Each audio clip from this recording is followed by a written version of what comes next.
What's up, everybody? Today we have to talk about this new Pokemon Snap game. Now, I'll be honest with you, I only bought this game for two reasons. The first reason is nostalgia. I played the original Pokemon Snap on the Nintendo 64 when I was a kid, and I thought by buying this I could relive those days. For me personally, this is where the game truly shines.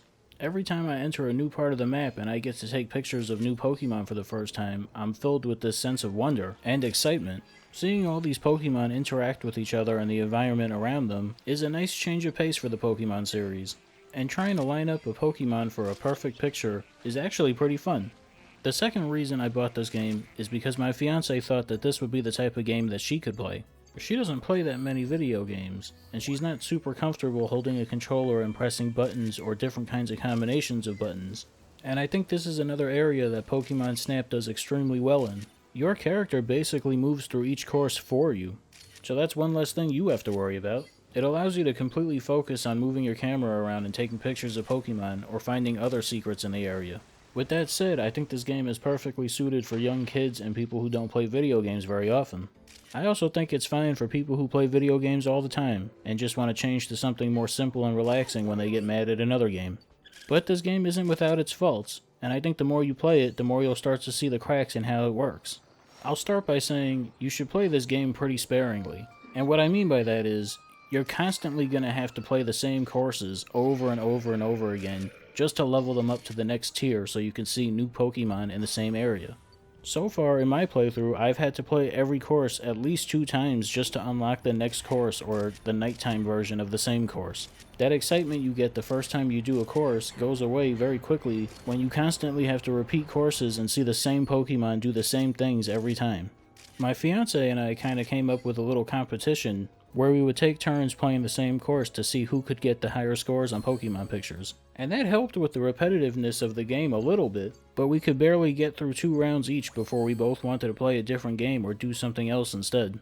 This is exactly why I recommend you do a course or 2 and then go and do something else and then come back and continue at a later time. My other problem with this game is how the professor rates your pictures. It doesn't really make sense to me. I get that you would want some nice close-up pictures of Pokemon where they're in the center of the frame, and that's fine for the 1-star pictures, but there were so many times where a Pokemon would do a unique animation or pose, and it would get less points in the ratings compared to a close-up picture of the same Pokemon just eating an apple. It feels like creative photos aren't as important as getting a Pokemon to come as close to you as possible before you take the picture. On the other hand, Pokemon has always been a game for kids, and I guess it's easier for them to get that kind of picture than to really take their time and try to capture that unique photo. But that does kind of lead me to my personal favorite feature in the game. Different characters will send you requests for photos they want to see. They'll give you a little hint as to how to get that picture, and they'll tell you what course it's in. And then it's up to you to go out and find that Pokemon and make it do the pose you need it to do to fulfill that request. Most of the time, completing these requests felt more fulfilling than actually getting a perfect score on a Pokemon picture. One new thing about this game is Illuminati Pokemon. The first time you get an Illuminati mission, you have to go and take pictures of a Meganium. And my fiance did this mission with no trouble at all. She got dozens of great pictures of this Pokemon, and we were immediately able to move on to the next course. But that wasn't the case for the second Illuminati Pokemon. I was taking the pictures during this mission, and we had to take pictures of a Milotic. And I personally thought I took a bunch of great pictures of this Pokemon.